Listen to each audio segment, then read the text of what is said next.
Assalamualaikum warahmatullahi wabarakatuh. Waalaikumsalam warahmatullahi wabarakatuh. Alhamdulillah wassalatu wassalamu ala Rasulillah Sayyidina Muhammad ibni Abdillah wa ala alihi wa sahbihi wa mawalah, amma ba'du. Alhamdulillah, pada siang hari ini kita kembali melanjutkan kajian rutin Kitab Bulughul Maram, masih di dalam Kitab Thaharah, yaitu kitab tentang bersuci. Bab yang ke-9, Babut Tayammumi, bab tentang tayamum. Hadis yang ke 112. Wa an Ibni Abbasin radhiyallahu anhuma, dan dari Ibnu Abbas radhiyallahu anhuma. Apa artinya radhiyallahu anhuma? Meridhoi keduanya. Kenapa kok keduanya diridhoi? Sama-sama. Karena dua-duanya bukan. Radhiyallahu anhuma, semoga keduanya diridhoi. Yang diridhoi itu siapa? Keduanya. Ya keduanya itu siapa? Abbas. Ibnu Abbas. Nah, Ibnu Abbas itu siapa? Kan keduanya. Ibnu Abbas kan cuma satu. Umar. Sebelumnya siapa? Rasulullah siapa? Rasulullah kan sallallahu alaihi wasallam. Radhiyallahu anhuma. Apabila ada seseorang disebutkan namanya radhiyallahu anhuma, artinya dia dan bapaknya. Ibnu Abbas. Ibnu Abbas itu bapaknya namanya Abbas. Ibnu Abbas artinya anaknya Abbas. Nah, namanya adalah Abdullah bin Abbas. Abdullah anaknya Abbas. Abbas dengan Sayyid Abdullah itu kakak adik. Siapa Sayyid Abdullah? Siapa Sayyid Abdullah siapa? Ini mabuk atau gimana ini? Pelajaran gampang. Abdullah nama. Siapa Sayyid Abdullah? Ayahnya Nabi Muhammad. Ayahnya. Mabuk semua ini. Abdullah dengan Abbas itu kakak dan adik. Berarti Abbas itu siapanya Rasulullah? Pamannya Rasulullah. Sayyid Abbas dengan Sayyid Abdullah itu satu bapak beda ibu. Nah, Sayyid Abbas dengan Nabi Muhammad, walaupun Sayyid Abbas itu pamannya, selisih umurnya hanya 2 tahun antara Rasulullah dengan Sayyid Abbas. Lebih tua Abbas 2 tahun, bahkan ada riwayat yang mengatakan lebih tua Rasulullah 2 tahun, pamannya lebih kecil gitu. Ya tidak usah kaget, di lingkungan Madura juga biasa itu. Kan sering banyak itu ibu-ibu kan gendong anak, gendong kompoi kan. Jadi anaknya melahirkan, ibunya juga ikut melahirkan. Kan ada loh itu. Gitu. Jadi itu biasa gitu nah. Ya. Nah, Sayyid Abbas itu punya anak namanya Sayyid Abdullah. Nah, berarti Sayyid Abdullah bin Abbas ini siapanya Nabi Muhammad?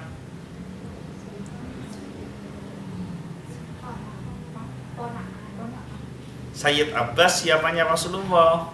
Pamannya. Anaknya Sayyid Abbas siapanya Rasulullah? Sepupunya. Namanya Abdullah bin Abbas, sepupunya Nabi Muhammad. Ini belum masuk bab hadisnya sudah pusing semua ini gimana? Nah, Abdullah bin Abbas itu adalah salah seorang sahabat yang paling menguasai ilmu tafsir Al-Quran. Jadi semua ulama tafsir itu biasanya rujukan pertama pasti dilihat dari pendapatnya Abdullah bin Abbas. Baru para ulama itu berijtihad. Jadi pendapat Ibnu bin Abbas diambil dulu, Ibnu Abbas setelah diambil, nah baru ulama ini berijtihad atas dasar pendapatnya Ibnu Abbas. Ini perawinya. Wa an Ibni Abbasin radhiyallahu anhuma, dan dari Ibnu Abbas radhiyallahu anhuma, semoga Allah meridhoi keduanya. Keduanya itu siapa? Ibnu Abbas dan Sayyid Abbas. Nah, Ibnu Abbas sendiri namanya siapa? Abdullah. Fi qaulihi azza wa jalla, di dalam firman Allah Subhanahu wa taala. Jadi Ibnu Abbas radhiyallahu anhu ini sedang menafsirkan Al-Qur'an. Apa bunyi ayatnya? Wa in kuntum mardha au ala safarin. Wa in kuntum, dan apabila kamu mardha dalam keadaan sakit, au ala safarin, atau dalam perjalanan. Qala, berkata Ibnu Abbas, idza kanat bil rajuli, apabila ada seseorang laki-laki, kalau rajulun laki ya, tapi maksudnya bukan hanya laki-laki, ini maknanya juga dimaknakan perempuan, seseorang baik laki-laki maupun perempuan. Al-jirahatu, dalam keadaan luka-luka, fi sabilillah, karena berperang di jalan Allah. Wal kuruhu, atau dalam keadaan kena penyakit kudis. Tahu penyakit kudis? Penyakit kulit, luka-luka yang parah itu. Fayujnibu, kemudian dalam keadaan junub, luka-luka parah atau kena kudis dalam keadaan orangnya junub. Fayakhafu ayyamuta, fayakhafu, kemudian orang tersebut takut ayyamuta, takut mati. Ini salah apabila dia mandi. Jadi orang itu karena luka-lukanya parah, kena air takut mati, kan bisa luka-luka bisa sampai mati kan ini.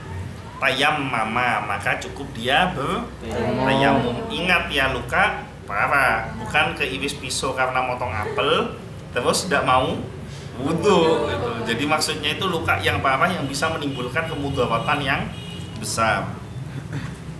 Rawahud Daruqutni mauqufan, diriwayatkan oleh Ad-Daruqutni, hadisnya dinilai mauquf. Wa rafa'ahul Bazzar, Imam Al-Bazzar menyatakan hadis ini marfu'. Wa sahhahahu Ibnu Khuzaimah wal Hakim, Ibnu Khuzaimah dan Hakim menyatakan hadis ini sahih. Bisa dipahami maksud dan tujuan dari hadis ini? Kita mengkaji syarahnya. Pertama, setiap orang yang sakit yang dapat mudharat jika menggunakan air. Jadi ingat ya syaratnya ya. Setiap orang yang sakit, koma belum titik. Setiap orang yang sakit yang akan mudharat kalau dia menggunakan air. Kalau tidak mudharat ya tetap harus wudu, tetap harus mandi gitu lah. Tapi kalau mandinya itu mengakibatkan penyakitnya lebih parah, wudunya mengakibatkan penyakitnya lebih parah, ia boleh tayamum. Walaupun menggunakan air nantinya tidak membuatnya mati. Jadi walaupun tadi kalimatnya dia takut untuk mati, tapi sebenarnya bukan harus mati gitu loh. Umpama ndak mati pun tapi bisa menimbulkan penyakitnya.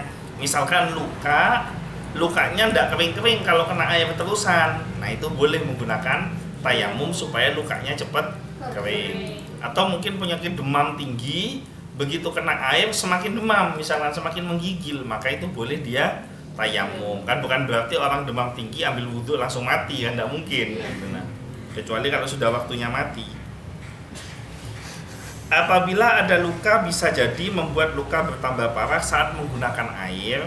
Nah, ini syaratnya ya. 1, kalau menggunakan air lukanya tambah parah. 2, sembuhnya tertunda. Gara-gara ambil wudhu atau mandi sembuhnya tertunda. 3, lebih lama sakitnya. Jadi sakitnya tambah lama atau semacamnya. Keadaan sakit seperti ini boleh untuk tayamum. Jadi syaratnya tadi itu apa? 1, lukanya bertambah parah. 2, tertunda sembuhnya. 3, lebih lama sakitnya. 1, lukanya. 2, tunda sembuhnya. 3, lebih lama sakitnya. Oke. Ini diinget-inget ini ilmu sederhana tapi bermanfaat dan berguna gitu. Kedua, jika yang sakit dalam keadaan hadas kecil maupun hadas besar lantas sulit menggunakan air, boleh beralih pada tayamum.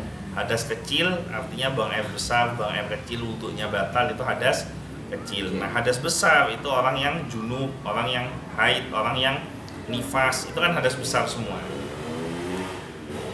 Yang ketiga, safar disebutkan dalam hadis karena dilihat dari ghalib. Ghalib itu artinya keumuman. Ghalib umum, gharib asing. Di dalam pelajaran Al-Quran kan ada kan itu pelajaran Iya. gharib, mungkin pernah ingat ya. Gharib kan enggak ada tulisan Bismillahimajroha, tapi dibacanya Bismillahimajreha. Kenapa kok jadi majreha? Karena gharib, aneh. Nah penyebabnya kenapa kok gharib? Ya itu nanti di kajian lain kalau itu, karena panjang itu. Kenapa kok jadi re? Karena kan sekarang bab tayamum. Nah ghalib artinya umum. Nah safar itu artinya perjalanan. Ada orang menyelenggarakan walimatus safar. Walimatus safar itu artinya walimah artinya pesta. Safar itu artinya perjalanan. Pesta perjalanan. Maksudnya perjalanan apa? Haji dan umroh. Itu namanya walimatus safar. Jadi pesta, tapi pestanya itu pesta doa, bukan pesta hura-hura ngundang artis gitu. Pesta itu yang dimaksud tasyakuran, sodakoh makanan, habis gitu hadrah, sholawatan, tilawah Quran, minta doa kepada semua yang hadir supaya perginya selamat, pulangnya selamat. Nah itu namanya walimatus safar. Safar biasanya akan sulit menemukan air di Arab, karena kan ini kan asal mula agama ini kan munculnya di Arab, dan di Arab ketika safar akan kesulitan menemukan air sehingga keluar syariat tayamum. Berbeda dengan di Indonesia kemana-mana ketemu air.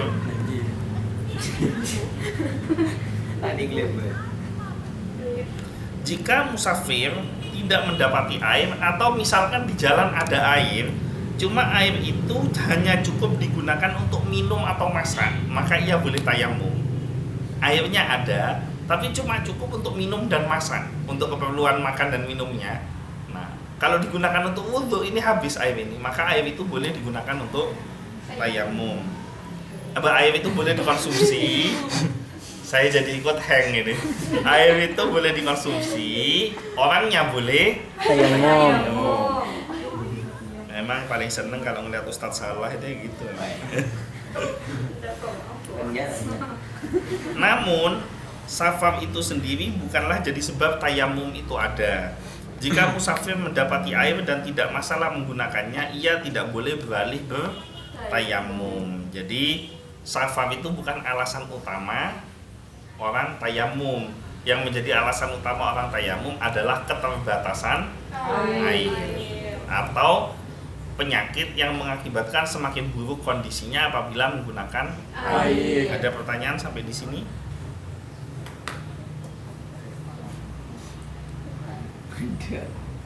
Dadah? Ya. Insya Allah besok kita akan membahas hukum mengusap pembalut luka. Jadi luka kan diperban. Nah hukumnya itu gimana mengusap ini, gitu loh.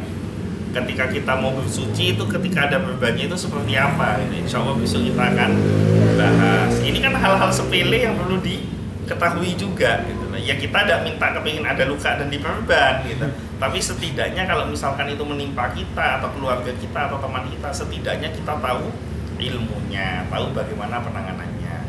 Mudah-mudahan semuanya panjang umur, semuanya sehat, semuanya selamat dunia akhirat, semuanya mendapatkan rezeki yang barokah dan melimpah. Dan mudah-mudahan semuanya mendapatkan syafaat dari Nabi Muhammad SAW. Al-Fatihah. Iya kan aku, iya kan nasta'in.